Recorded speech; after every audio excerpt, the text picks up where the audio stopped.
Early morning practice at the nets. At this cricket academy in the northern Indian city of Jaipur, these young women have a dream to play professionally for India. They're being coached by former cricketer Rohit Chalani. Now, this is not a very common sight here in India, a ground full of aspiring women cricketers. But women's cricket is coming of age in this country. The recent decision by the Board of Cricket Control in India to pay equal match fees to men and women is expected to go a long way in shattering barriers and leveling the playing field.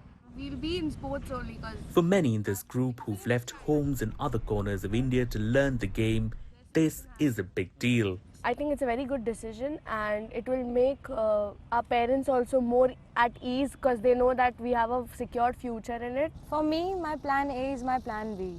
And after the fee thing, I thought that I can choose cricket as my career. The game has come a long way from the era when Indian women cricketers had to pay from their own pocket to play for their country. Now, Bollywood films are being made about them.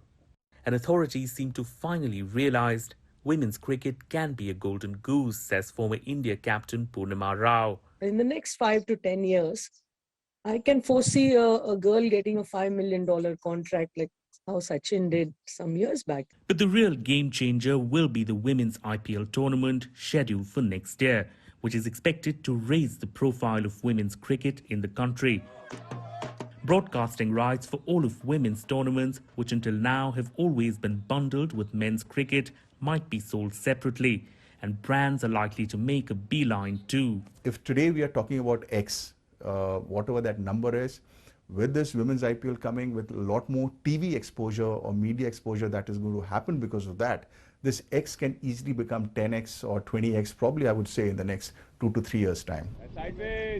For these girls at the grassroots, it's their long-awaited chance to shine after remaining in the shadows for much of the last century. Nikhil Inamdar, BBC News, Jaipur.